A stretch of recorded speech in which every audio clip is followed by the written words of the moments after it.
I'll second. So we have our, we'll convene the meeting.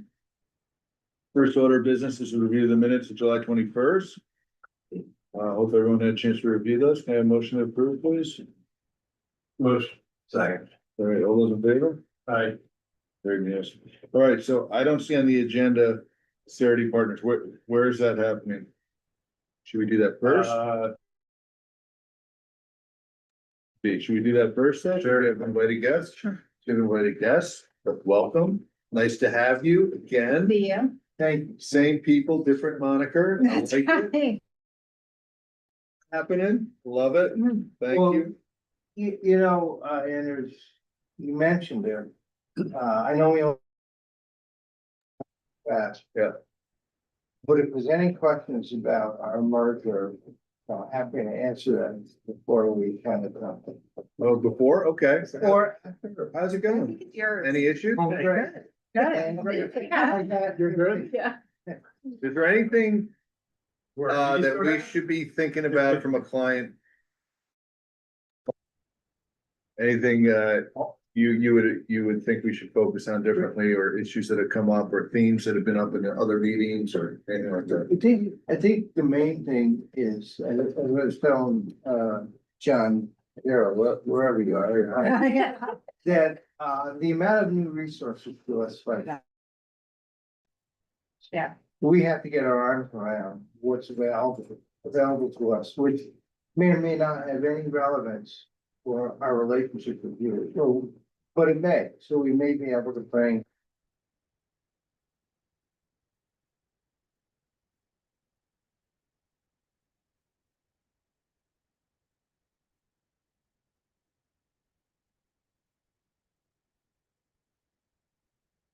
Let's go home. Seriously. Yeah, if we can. To Audio, I the- think it's permissible, Yes, but yeah. we'll need to, So is there audio? it's saying that there is not audio. Just had to do with the. Worldwide outage. Just keep it going. Keep it going. Yeah. We'll take minutes. Yeah, It's we'll to the take extent minutes. technical. Sometimes these things happen. That's Technology doesn't always work. All right, let's keep rocking. That's it, I mean, that's what I would say. I have a question for you. So you know, if I think about whatever the evolution of your firm, and Hugh Johnson was the guy, and he had such a very thoughtful approach to how he evaluated markets and how that corresponded cascaded down to how he constructed portfolios. And so Johnson Advisors has evolved and now is something that, are we gonna see something different, or is that same kind of basic framework still intact? And have you changed kind of how you approach the development of portfolios and constructing of portfolios? Is it more automated than it used to be, or is it still this kind of bespoke product that comes through? It's unchanged. Yeah. We're still business cycle driven, we're still a nonprofit, and we still service the fiduciaries, we're still very careful. As you will hear later, but nobody's telling us how to Right. manage portfolio. Yep. Okay. Yep. And so there's no philosophical overlay that says, okay, hey, with Sarity, this is how we do it. This is an overarching philosophical issue for us, and this is what we're gonna drill down through because that's our brand and that's our core value. We have a lot of independence to manage the portfolios as we see fit, so to be able to continue to do that is a. Okay. Yep. And also too, at some point, we're also gonna be moving to a different reporting system, which I actually hear is better than our existing one, so that could be, so.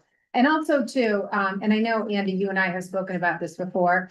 As we get up and running, there's a lot of published market data that Sarity produces that, you know, it's whether it's you know, the quarterly letter, the quarterly presentation, there's monthly things. I can send them to you and you can kind of decipher Great. through if like you like it, we can start pushing it out to everybody. So you know, as we get more familiar with the materials, we can you know, send them down. Yep. That would be appreciated, and I don't know who the gatekeeper that would be, but it's actually whatever, but we'll figure it out. That sounds great. I'm glad to hear everything's going on. All right, thank you, Manish. All right. I'm gonna spend the shortest period of time as possible with kind of a very, very quick top down. The environment we're in, and then Alicia will do the heavy lifting as usual. So, perhaps last time we were here, or if we hadn't been here 3 months ago, I might have said to you that the economy is slowing pretty sharply into the 1% range. Consumer spending has come down. Well, the economy isn't slowing anymore. In fact, it's remained fairly robust in the 2% range. Consumption has bounced back. The notable weakness is in the labor markets. There's a number of reasons why that's happening. The unemployment rate really isn't rising much. You see some nuances, which I don't think we have time to go into. I think that combination of the economy, labor markets, and inflation is really what drives Fed policy. So a quick comment on inflation. It's not going down anymore. It's come up a little bit. In all probability, it will come up a little bit more as the full impact of the tariffs works its way in the system. The importers and retailers had plenty of inventory and were able to absorb much of the cost of the higher tariffs, but that's coming to an end. So, and the only other nuance I'll say about inflation is if you look back to 2018 under Trump 1, the tariffs worked out to be kind of a one-time increase, and that's our belief. We believe it's the belief of the Fed also. So for that reason, the Fed seems to be paying more attention to the weakness in the labor market and has begun an easing cycle last month, not even a month, about a month ago. They lowered rates by 0.25%, and their own forecast are for 2 more decreases this year, 0.25% decreases, which is kind of the consensus view. I would mention, though, that there is a little bit of an undercurrent discussion now in the markets that the economy's been stronger, inflation could be higher, and that the Fed may not be quite so accommodative in the period ahead. That's not the majority view. It's not our view yet. We still look for a couple more decreases this year, but some pay attention to. So I don't need to tell you that the stock market, the S&P 500 is close to all-time high. We've had pretty robust earnings growth, and the expectation for lower rates has kept market prices higher. I would, though, add that it's not proportionate. If there's a disproportionate amount of the earnings growth is coming from a relatively small number of names linked to AI, and they've had very strong earnings growth. So the market itself is highly concentrated in a small number of names. How much further the bull market can go is a question that we can't really answer. Equity markets by traditional metrics are overvalued. It would not be that any surprise if we had a pullback, consolidation, correction, if you will. We don't have as our base case a recession or a bear market, although someday both of those will come. Our expectations for equities are muted. They're kind of in a mid-single digit, nothing like the 90% we've had over the last 3 years. Bond returns, maybe get a little bit of appreciation from declining rates, but not too far from a 4% sort of a return. The big proviso is that uncertainty and risk is at a high level now. We we worry about, where we worry about the concentration in the stock market. We worry about valuations in the stock market. You know, period ahead for continued economic growth is not by any means assured, and certainly the tariff policy has been, looked like it was settling down. Now it's become, you know, a little bit more erratic. So, you know, what does it all mean for us? Two things. One, as fiduciaries, we, you know, the kind of the odds of, it's not so clear cut anymore. So we have reduced your equity allocation back to the central point of your investment policy statement. Prudent, we believe that's a prudent thing to do in the current environment. And we're not going into the bunkers, we're just being prudent. And, you know, at this time, Alicia will go deeper into exactly what we've done. On the fixed income side, the yield curve is pretty much discounted of what the Fed's gonna do, but it has been our strategy to push the duration out close to what, you know, as far as we can within the context of your IPS. And we have done that in your constant struggle against time, because every few months it gets shorter, right? So it needs to be watched. We don't have a lot more room to push it further, a little bit because of the passage of time. So those are kind of the two main themes. Credit spreads are narrow. You probably already know that, but I think I'm just gonna stop because I've used up more than 5 minutes. Turn it over to Alicia. I guess, but before that, I mean, any questions regarding the kind of our high level thoughts about the market? No, I mean, as you look at it, I think we have our positions aggregated, so. We have our healthy 6% position in equities on a corporation basis, so we're pretty buffered from swings there. And so probably the fixed income thoughts and what our strategy should be around how to manage that. Given what likely is a easing cycle coming forward, you know, the pace of that, who knows, right? Right. But you know, how should that be, given that we have a preponderance of bank deposits in addition to kind of fixed income securities? Right, and I mean, and I think that that's where, as far as trying to extend duration where we can, making sure that we're staying within the compliance guidelines. What's our policy?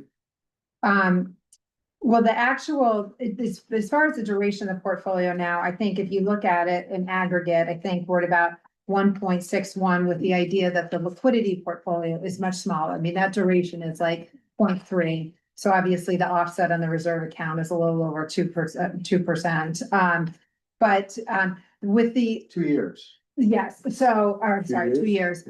But really with the idea, when we look at the compliance guidelines, I know that certainly, you know, fixed income cannot be beyond 10 years. The idea that the weighted average of the years, when you exclude anything that's 1 year or less, it can't be more than 4. So we're trying to stay within those parameters. And certainly, as far as the credit quality, I believe that the floor is A, where we certainly wouldn't be buying triple Bs, but there are a lot of corporate bonds that we would consider that would be a little bit lower than the A thing. So we at the A level. So we want to make sure that we are always staying within the guidelines of what we have for the IPS. I think the duration of the reserve account is what, 3.5 years? And Yeah. I think that's what we saw, which could be pushed out to 4 and was closer, but you know, the passage of time brings it down. So we're pretty close to. Are those securities laddered in such a way that you can react to? Yes. Yes, yep. And We I, can sell them if we wanted to, for sure. yeah, What one of the things we have to look at later is the investment, portfolio standard, whatever we call it. Oh, the policy statement, yep. What, The IPS, Johnny. the IPS, what, is 4 years, does that give you guys enough flexibility to do what you think you need to do? Is there any reason to say, you know, let's move it to 5 years or 6 years for the, just to give you the discretion as fiduciaries, not. I mean, I think that there's certainly an argument to be made that if you can go a little bit longer, I think that that would be helpful in the idea that if we can lock in higher rates for longer, I think that that would be ideal. And we can, I mean, we can go up to 10 years. It's just really what is the weighted average piece of it. So I know that our director of fixed income, she did recently add a couple of corporate positions. I think it was Meta and Procter and Gamble that did make sure that we, you know, abided by the credit quality that we wanted to have and to be able to get coupons that were north of 4%. So I think they were about 4.5%. So trying to take advantage What's of the that. curve look like for investment grade, if you go down the ladder of, the investment grade ratings, is it materiality to the yield differential between? Corporate triple spreads, B to, corporate spreads right now are so narrow that, does it matter going? You don't get paid well to take on more credit risk now. Yeah. But that's not a recommendation you have, but, you know, that's not restrictive in our performance. It's restrictive, but it's not. right. Now would not be the time to take more credit risk. Makes sense. We're, you know, at the bottom of the credit cycle, you know, that's when we do that kind of thing. Yeah, And I would say the argument for maybe pushing the minimum required or maximum Average weighted. average rate of Yeah. maturity would be because then if you can get out a little further, so our bond director got out to about 4 years. It doesn't take long until you can't just rebalance it every day. are we talking about duration or average life? That weighted average. Yeah, I think it says duration in Is that. it duration though, or? Maximum weighted average maturity of fixed income securities. Oh, it is. Exclusive of the portion of the portfolio that matures within 1 year Right. may not exceed 4 years. Right. So. And if you look at, and you can see it on slide 8, page 8, you'll see that the weighted average for the reserve portfolio is at 3.5. So we're pushing up to that piece of it. So obviously the looking at liquidity is duration not an too? issue. Are you looking at duration? Yeah, so duration here is also, so What is it page are we looking at? slide 8?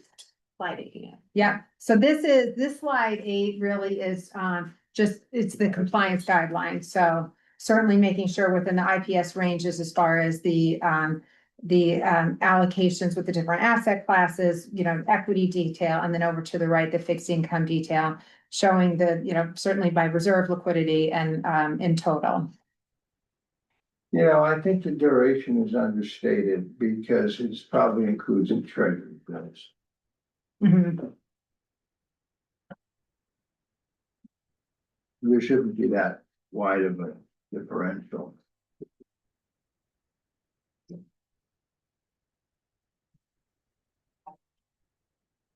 So I don't know if we want to take a look at the performance, or we had some more time, or if we wanted to continue to. What's our timeline on this meeting? We have the governance committee meeting starting at 1, so you have a break for lunch. No, I meant for this portion of the, We gave 20 minutes for the presentation. okay. What do you think? Should we talk about performance? We'd love to, if you'll let us. Well, and we can do it really, really Yeah, let's, quickly, I mean, so, just to the extent that we need from takeaways from a governance perspective. And then that'll feed into whether we should consider changes to the policy later. the first slide here, this is the portfolio in aggregate, so this does include the cash balances that you all hold that we do not. So you'll see the ending value as at the end of 9/30, just slightly below 10 million at 9.9 million. What And caused the contraction? Where was the contraction? when you're looking at the contributions and the withdrawals, is that, Yeah, net addition. yeah, you know what? I would actually disregard that. It has to do with this cash when we make those cash changes, because the two accounts that we manage for you, you guys haven't taken a penny in the last quarter, so. Okay, so so just it's not a market value change. Yep, so just disregard that piece of it. We're Okay. gonna figure that out because last quarter it showed up as zero because it was the first time we added it, It's just a so, balance sheet delta. yeah, so, yep. And then when you take a look down at the bottom, this excludes what you all hold, so the asset allocation of both the reserve and the liquidity. You'll see certainly the guide, in totality, cash a little over, just under 4%, but I know the minimum requirement is 3%. And Anders, to your point, when we look at it in aggregate with the equities, we're at about 7.5%. Primarily, obviously, fixed income. And then we take a look over to the right, as far as a little bit further breakdown, you'll see that obviously the majority of the portfolio is in US Treasuries, at about 73%. If we go to the next page, this really kind of breaks down further detail about the performance. Again, the two portfolios in aggregate, which make up about 6.3 million. So you'll see on the quarter to date return, 1.7% versus the benchmark.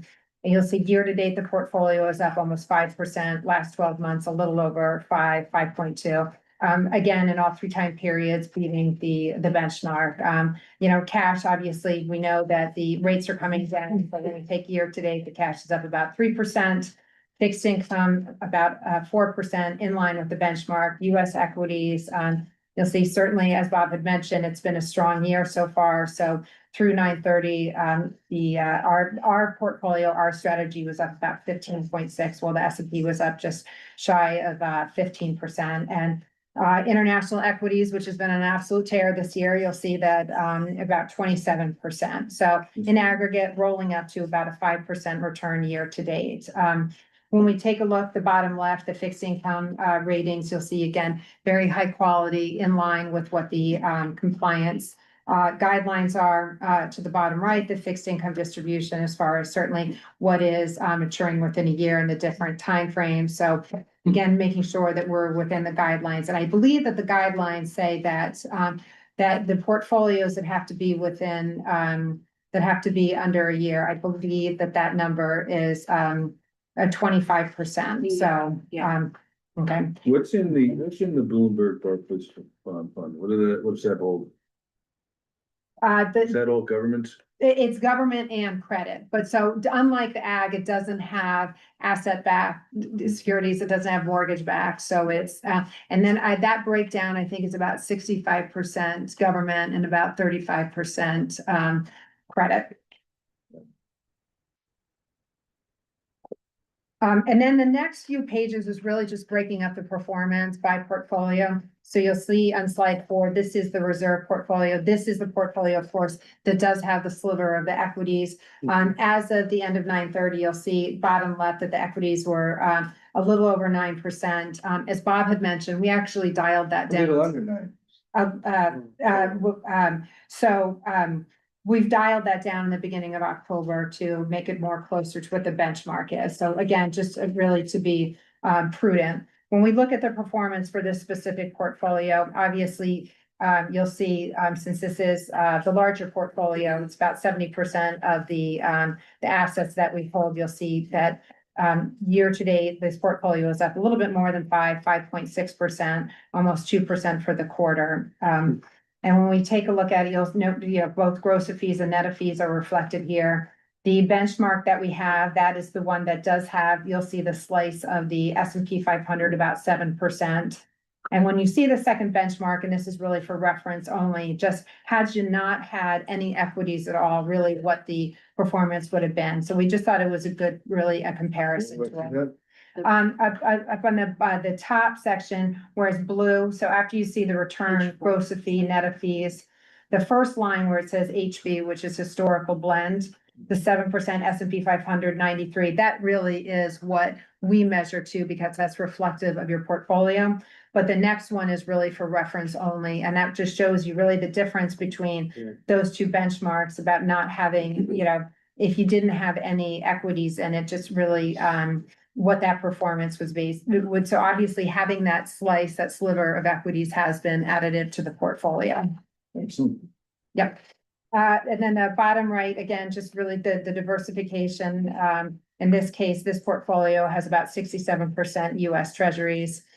The coupon on the portfolio is about 3.7%. It's not noted here, that's just in my notes. And then if we flip to the next page, this is really the same detail as far as what their performance is. So really reflective of what we talked about on an aggregate level, but just really making sure that we're in line, hopefully slightly above when we take a look at the different asset classes. You'll see that when you take a look at the bottom right, the fixed income distribution, because we can go longer with this portfolio, because it is the reserve, it's not the liquidity, that you'll see that it is, broken out a little bit further than what we'd see on the liquidity. The next slide, this is just on the liquidity portfolio specifically. So obviously, no equity is included in this portfolio. The majority of US Treasuries, the duration it's smaller. It really, as we had mentioned, this portfolio is much shorter. The weighted average maturity, less, excluding anything less than 1 year, is 1.4 years. So when we take a look at the performance year to date, the portfolio is up about 3.2%, last 12 months, 4.3%, and for the quarter, slightly over 1%, in line again with the benchmarks. We've again noted 2 benchmarks. The first one really is the one that is really the true reflection of what the benchmark should be, because it really against the T-bills, the idea that it is a liquidity portfolio. But again, that'd be helpful to be able to see, all right, had you gone a little bit longer, 1 to 3 years, what that performance would have been reflective of going out a little bit further. And what's the differential? Well, you'll see, it's not, really, you don't really, when you take a look at really the last 12 months, it's pretty much in line, year to date, that, when you take a look at that bottom blue, it's at 4.1 versus what the T-bills were at 3.2. So obviously, as we see the short-term interest rates coming down, that T-bill return is going to be coming down as well. So with an inverted yield curve, you don't generally get benefit from going longer. No, you never. Now it's more normal, but Yeah, It's swinging all over. yeah. all right, well, that's interesting. And then on slide 7, again, the snapshot of really just how the performance is, but you'll see, obviously with the fixed income distribution, having it be, really, very, very short term. Yeah. So I know that was very quick, but I was It just trying to be looks like- mindful of time. It looks like portfolios are doing what we expect. Yep. And they're being managed well, and the expectations are good. Is there anything would you suggest them, David? Yeah. I think we would probably agree with that, Steve. Yeah, really, prudence, as you know, is really our guiding principle, and these are reserve funds. Yeah. And for what you need for the projects that you're working on. So we want to make sure that we are building them Great. conservatively. Okay.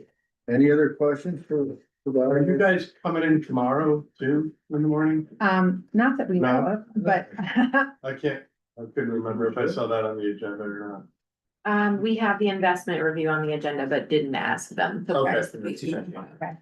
Got it. I was just wondering if I got to hear it You're again. right about the agenda, but they don't. have anything. and so I guess as you discuss your IPS, if there's any feedback, any changes, just please let us know.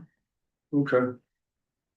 Well, as always, thanks for having us. So we- Appreciate the. So we can either discuss the IPS now while we have them, Sure. or Let's go to IPS. Yeah. Yeah, the one that I average weighted maturity question, I think, like. What is it?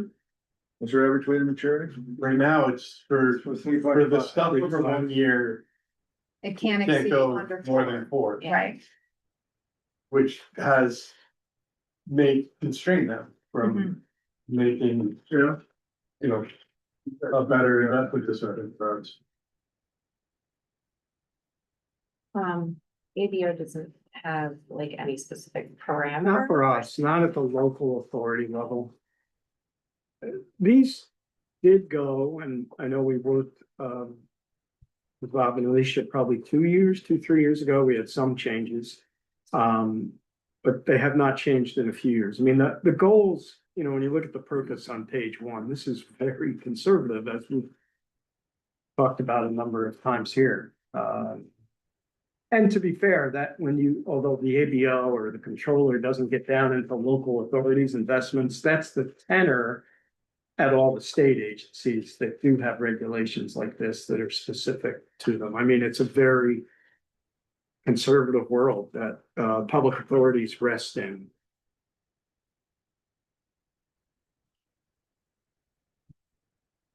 Yeah, I have some experience with managing investment portfolios for larger public authorities, you know, Tom. Right, we've done them. And Yes. their guidelines are Worse. very, you know, Yeah, yeah. they can't buy corporates, they can't buy, Yeah, they can't buy equity, so they're even more conservative. yeah, this is the They only can thought. even buy agencies. Well, what I was gonna say is I don't think I've seen equities other than here in probably 6 or 7 of these public authorities now, and you may have done more, you guys, I've not seen equities other than here. Limited, but still, I don't think I've seen them. And I know this predates me, but I'm assuming the inclusion of equities was basically back when interest rates were probably zero and to try to get Well, them. Goes back to when Key managed the portfolio, like 15, I think we've been on the case for. I thought this happened when you were here. Yeah. I thought this was a Johnson.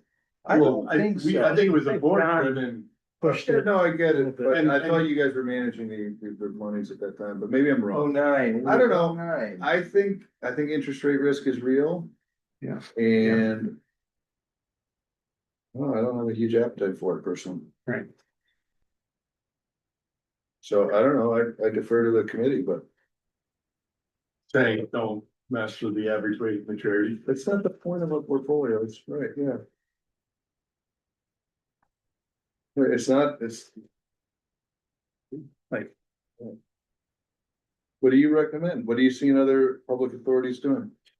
More conservative. Yeah. You're not fun. The point isn't to have fun. Yeah. You know. You know. Look at all these corporations that were flush with cash that are huge fair market value losses in their portfolios because interest rates went up. It's real risk. Right. If you need the money, if you don't need the money, you hold everything to wherever, fine. If we ever need the money. I like keeping it short. All right. That's I've got no crystal ball. Any other questions? No, so do we need to vote on that? You would call for a motion for a positive recommendation to the full board. Okay, We'll bring the IPS resolution. And then that, just that there be no changes to it. Yep. all right, can I get a motion, please? That recommendation? Second? Second. All right. For begrudging, the minutes note a begrudging second. All in favor? There may get some discussion at the board. You know, I think, I'm open to it. All right, any other questions for Bob and Alicia? No? Thank you. Yeah, thank you. I appreciate it. Nice to see you all. Wonderful. George. Get out. Fairly, but.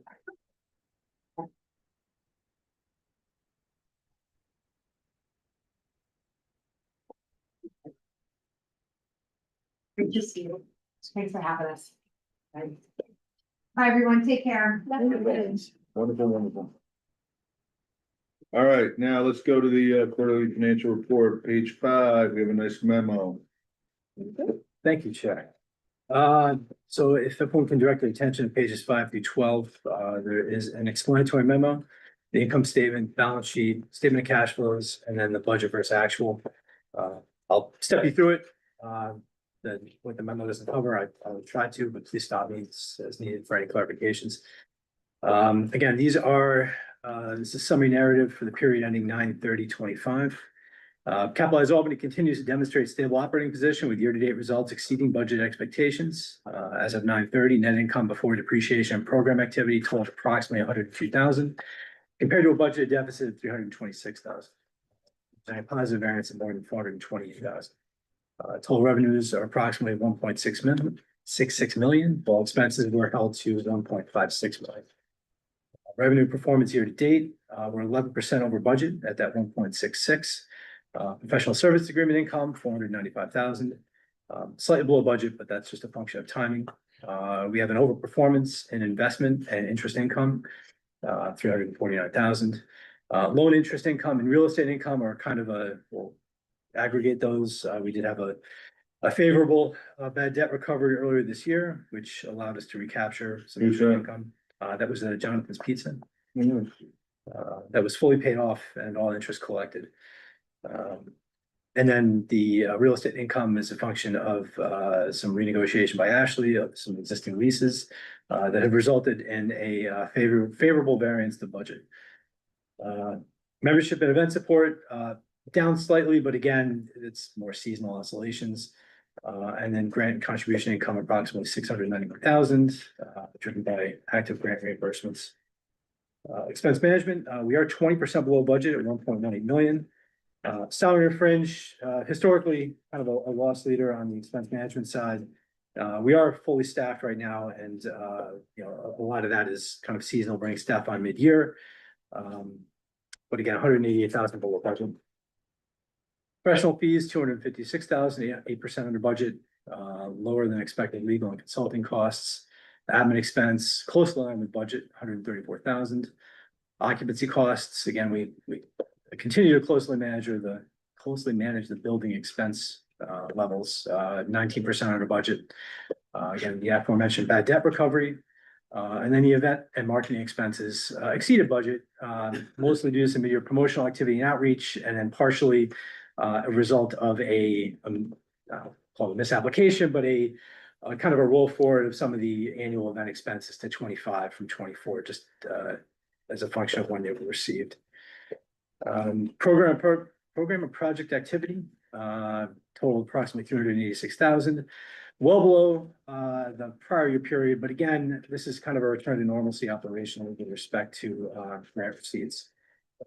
Program expenses typically tied to those that are proportional to the activity levels, including Liberty Park and small grant reimbursements. Some balance sheet highlights, our total assets, slight increase from year over year, 25.1 million. Cash and investments, 9.9 million. Strong liquidity despite some capital reinvestment activity. Property holdings, 14.1, and our total liabilities declined to 2.6 on a year-over-year basis, mostly as a result of reduced revolving loan fund obligation and the payoff of the port bonds. Operating activities generate a positive cash flow of approximately 150,000, driven by timely grant receipts and conservative expenditure management. Capital activities reflected 593,000 in outflows, primarily relating to Liberty Park, and as you referenced that delta on the Cerity Partners overview, 85% of that balance sheet swing as a result of the demo for e-com and then some emergent roof repair. Okay. That's the lion's share of what that change. Leaving a combined cash position of 3.7 at quarter end, ensuring continued operational flexibility. With 9 months of activity completed, we remain on track to meet or exceed our 25 budget targets. Core revenue services, contracts, lease income, and investment earnings continue to perform strongly, and expenses remain well managed. Our liquidity and balance sheet position provide a solid foundation for upcoming strategic initiatives in 26 planning, including completion of capital projects and ongoing program support. We take questions, comments, or concerns. So we blame Alicia for the demolition costs? Certainly. Yeah. Okay. Yeah. Who's ever not here? Yeah. Any questions for Andy on the financial statements? Anything outsized that you want to highlight that you think we should spend particular attention on? I mean, the one thing I would have said would be the balance sheet swing just due to Liberty Park expenses. Those carrying costs are mounting. Get some additional expenses depending on when the shoring estimates come through, so those will have to be cash flow as well. So the physical structures, what's going on with the parking lots? Are they operating? So I guess it was kind of a down year for events, so we're a little under, but we actually did get a concession from our parking vendor, that's gonna save us about $10,000 annually, just restructuring the labor costs and admin oversight. So we'll become slightly more profitable and, unfortunately, I mean, Liberty Park and Montgomery are almost two separate entities. I mean, they are, but, volume wise, if you have a slow event year, I think outside of the CrossFit, the concert volumes were down this year, so parking revenue was down. We are looking to bring the former 4E lot back online once the fence is taken down and the lot remediated. And we're working with Greyhound to return the 27 Dahlias lot to our parking inventory. So once we coordinate with the tenants for some, I guess, lot updates, we expect to go into 26 with much more capacity. And as the Historic Building Foundation finishes their work outside their building, we'll get more of those parking spaces back online too. That's a good point, yeah. They're committed to having them down by October, November 1st. They just emailed it. They have scaffolding. What's the demand like for daily spots? Is it? Transient parking is tough. I know they do a lot more outreach. Later. Not so much. I mean, most of the events, I think 60 to 70% of the revenue that we generate from the lots are event driven. There is. And they are doing some outreach with landlords to kind of offer our spots.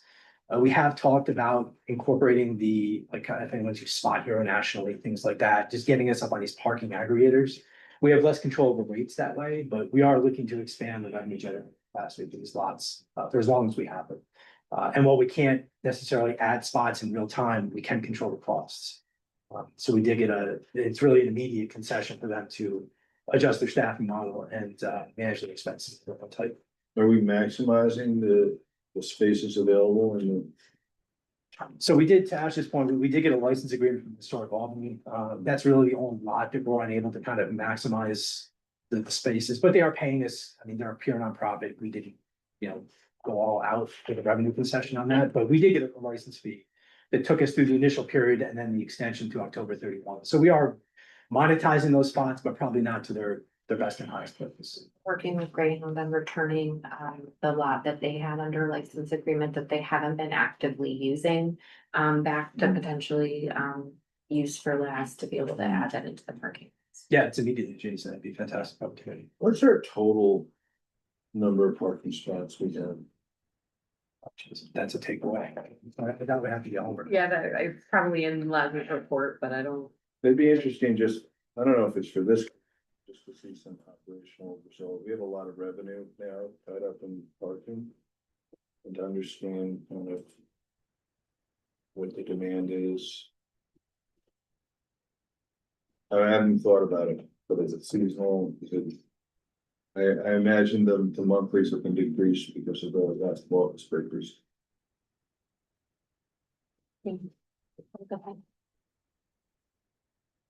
Where?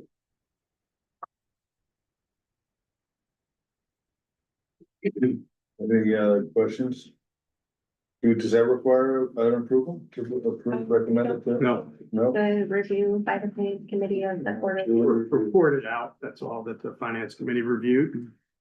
All right, then we have the budget. Yep. What page is that? It's after the great times, so. So 47 and 54. It's 37, I think.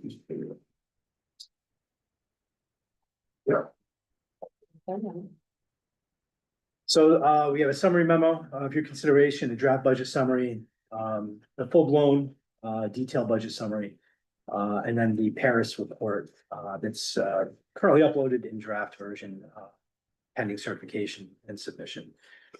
So again, the memo, the schedules are there. I'll step you through it. Please stop me with any questions. Proposed operating budget for Capitalized Albany reflects a continued focus on fiscal responsibility, targeting the investment and aligning of operational capacity with ongoing program commitments. Budget anticipates total revenues of approximately 2.03 million. Yeah, you can Just probably, go to the overview one. Yeah. I don't have a copy, my bad. Sorry, just go to the blue and green one. forward to that. There, Yeah. that's so- good. All right, go to the summary slide. Thank you. Revenues of approximately 2.3 million, expenses of 2.17, resulting in an operating deficit of roughly 135,000 before depreciation and program activity. After factoring in depreciation and program activity, corporation is projected to post a modest net loss of 421,000. This position reflects the completion of several major grant funded initiatives and returns to a normalized post-construction operating environment. Our total revenue is projected to increase approximately 15.6, above 25, and 9.1 above our projected 25 close. Professional service agreements increase of 10% to 695,000.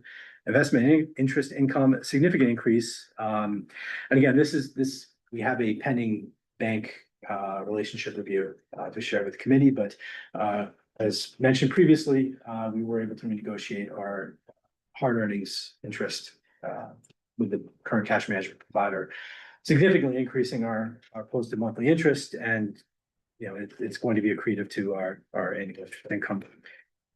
General support income reflects a reduction of approximately $100,000 attributable to lower ACDA contributions, partially offset by stable CRC and Renaissance What's support. driving the ACDA reduction? Anecdotally, we were told that it's a reduction of their direct ability to access federal grant funding. Okay. And the pass-through result of that is material to us, unfortunately. So we did budget for, and again, we received a soft commitment for 25,000 for Q3 next year. What do we do? What's our contractual relationship with them? Year to year. So But it's what other services do we provide, service, or is it just for broader economic development for the city? Economic development related services like the grants programs and things like that are what we report on as far as meeting community development block grant objectives. So where were the cutbacks? Were the cutbacks in block grants and? block grants at the Sutton. Am I saying that? I don't want to misspeak that. Yeah, That's where our funding comes from, so. sure. Okay. Real estate income largely stable year over year. This reflects the lease revisions that Ashley negotiated. And again, that's accretive to income. Lending income, again, that's kind of just a placeholder value. It's normalizing after the 25 activity. And membership and event support, we continue to expand our solicitation efforts.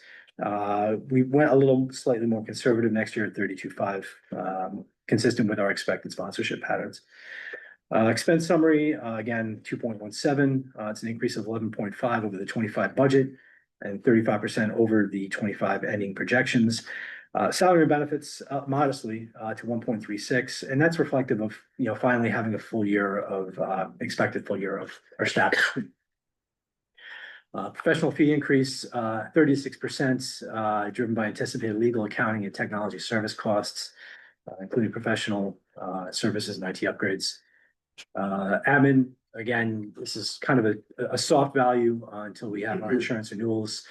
We re-enroll our health and our fringe benefits as of year end, but the preponderance of our liability coverages don't renew until June. So working with our broker, this was as close an estimate as we could provide.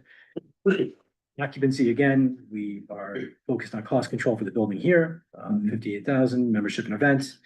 And then bad debt recovery, no further recoveries anticipated for 26. We did have a banner year with 24.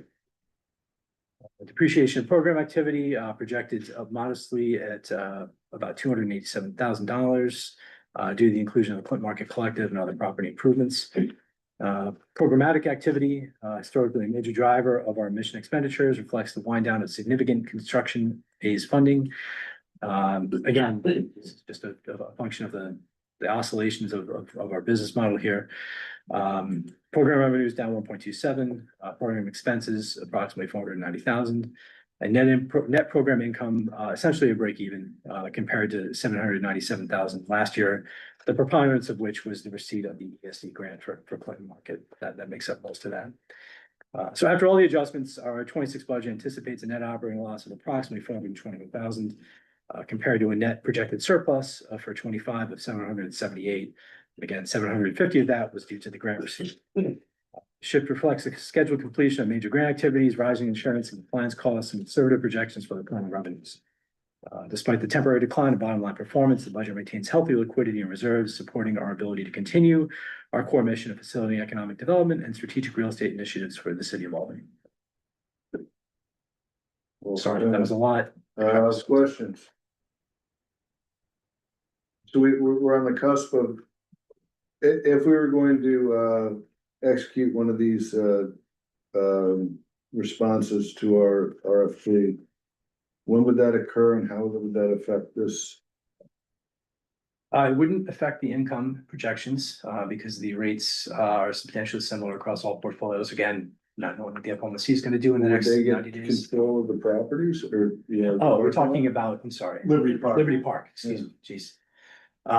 We should probably Oh, 'cause talk you're about. litigation. this- Some litigation. Yeah, And we got So- litigation is an interesting issue. and an active procurement and I just, Yeah, that's probably right. The, what do we think about Clinton Market Collective? What are we budgeting for that? $100,000 in expenses, $12,000 in revenue. We're saying. wait, you said 100,000 in expenses Yes, and 12,000 revenue? approximately. As we work to gain traction and monetize the site, I think the revenue numbers should at least pick up. We're relatively capped on the expense side, given the operator contract and the offloading of the maintenance to our partners. What does that revenue entail? Conservatively, $1,000 a month, based Okay. on a TBD event schedule. Okay. So like the shipping containers rental, like if we get those rented out. You had them turned on at all this year? We haven't used them yet. They have the doors that hopefully will be installed.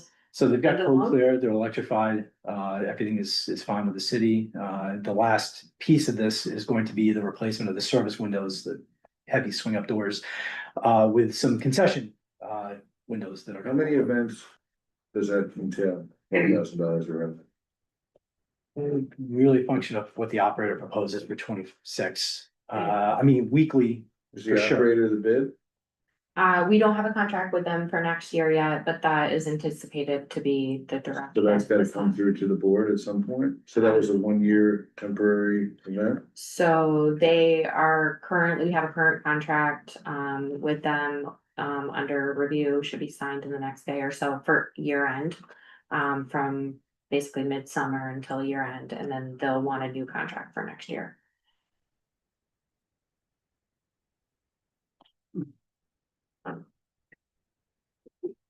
Missing something here. Sorry. Yeah. I understand the collaboration. I had other questions. Anything expense wise. Are we paying them to we are. operate like you see $100,000? Take care of that, that's a lot of money per month to. I mean, I'm curious what we're spending $100,000 on. Their staff time, because they would be managing the entire facility basically as far as event. Yeah, hiring 2 people, full-time people. They to sit on- potentially may need to hire someone, that's been something that's discussed, so. Yeah, that 100K ballpark is what has been, potentially, yeah, under evaluation. If it was a full year, I think, we don't have, an active. Cause if we were to go out for an RFP and said, we'll pay somebody $100,000 to take that site on next year. I would think we would get other respondents, we would get more respondents than we did when we did the other RFP, which was essentially. Hey, who wants to take on this site? And those people said, we'll take it on, but we want a cut of the revenue. Well, that was actively, that we paid for that contract as well, and so it was open-ended that they would pitch what their fee would be, so. They put in a bid for it, so it would be the same thing, I wouldn't anticipate we would get better results now. We got one result the last time we did the RFP, or one response the last time we got the RFP.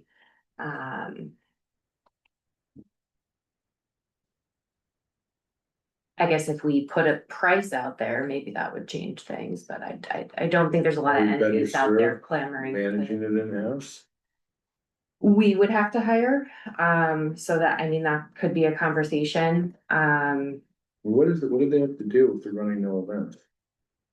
if they're running no I event. mean, they gotta make sure it's clean and trash and maintain the So landscape. the But the city BGS does does that the part of trash it, and- so they're maintaining the event, so they're booking the acts, they're getting insurance for all of the entities, the documentation, But they're. what am I missing? Entering into Why contracts. would we do that?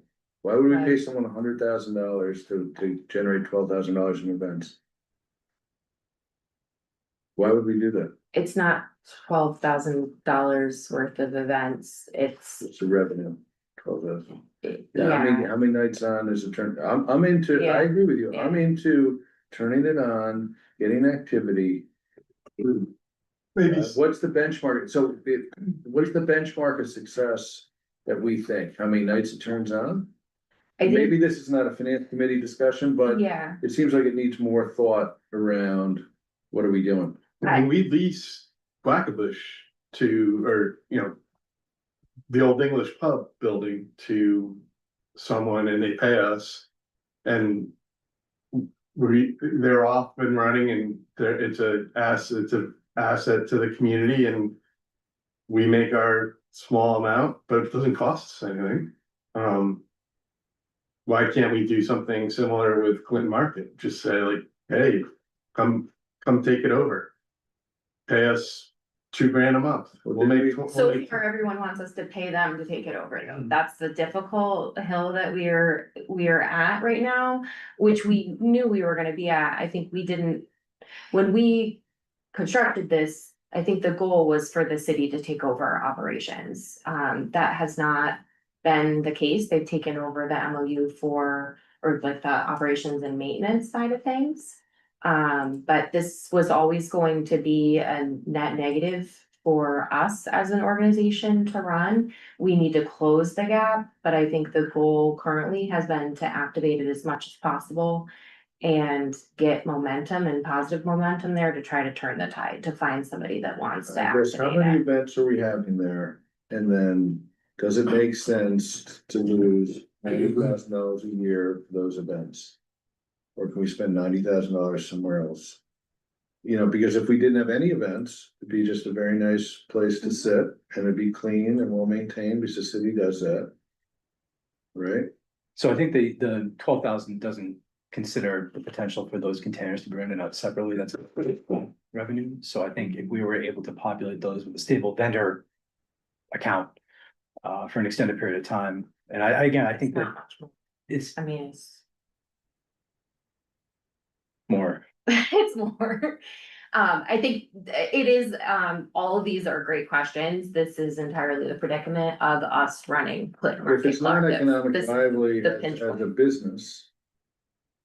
Then why run it? If it's not additive to the quality of life of the city of Albany.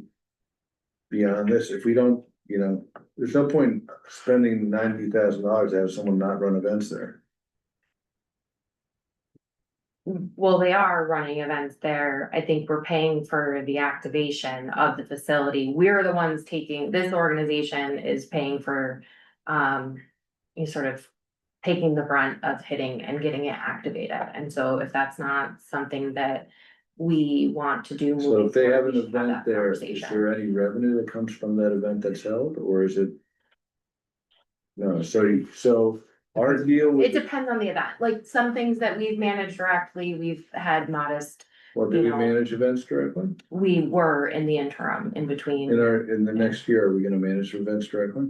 We are not. So you're not, so we are not, excuse me, wrong pronoun. Well, we The, still We could. we We're could, not- that would, yeah, we haven't made a decision. I So is mean, the bid we've gonna projected. run events? That had been the desired goal, was to move ahead. with- So let's say they run. Motivated, I mean, I think we've Yeah. gotten good turnout. I think the traction and the interest is building. There's 26 events to be held there this fall. So I think there is some momentum on the site.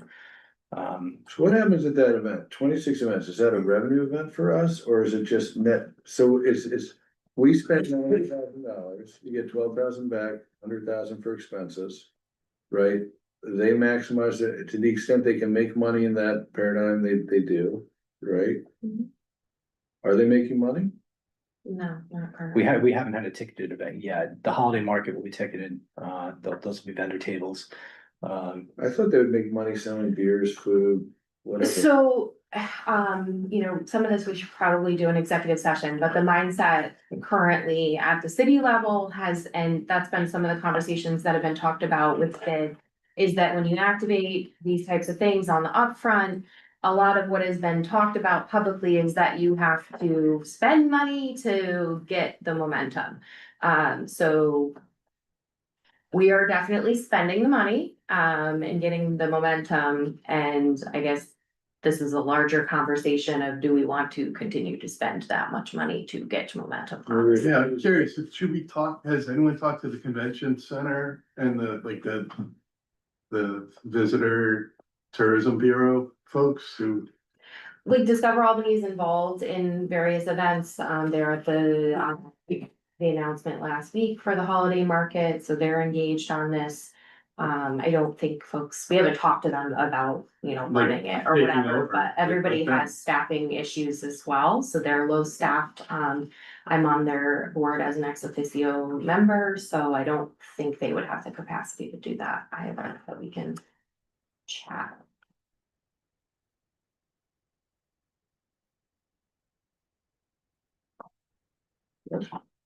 Um.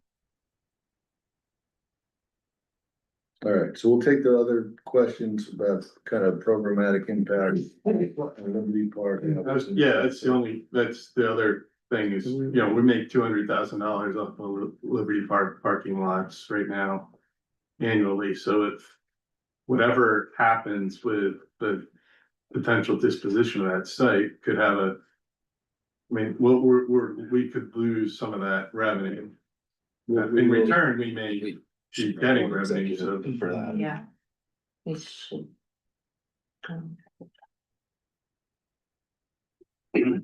I'll make a motion to go to executive. Well, let's see, anything else we did number 3, right? Okay, so, Yes, we did. all right, so why don't we do this, Tom? Can we go into executive session to discuss, these matters that you will articulate and then come back, Yeah, so strictly about the budget, that'll be our last order of business, including other business, and then we'll come back. So the reasons would be the potential retention or appointment of a particular individual or corporation. We're gonna be talking a little more about the Clinton market. Yeah. And then the potential, or the potential acquisition or disposition of real estate, the publicity of which would substantially affect its value there. Those would be the 2 reasons for executive session. Right, so based on those 2 factors of consideration, disposition of real estate and the contracting of services, can I get a motion, please? Sure. Second. All in favor?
Second. Are we in a quorum with that, Jen? Do we need them? We have one. You're a quorum, we have four, so. All right, so, I was stepped from the room, so who's gonna report activities of the, so, are we back in? We're back. Okay, we're back in. So, just for the record, no executive actions were taken during executive session. No actions, No actions. no actions taken. Okay. The chair, would like to go into. Any other business for consideration? We have to move the budget. Oh, yeah, all right, that's my bad. All right, so the budget was discussed and we have a presentation in the materials. Can I get a motion, please, to approval of the budget? Motion approved. Second. Further discussion, commentary? Hearing none, all those in favor? Any opposed? That, I believe, is all matters for consideration for the Yes, sir. finance committee.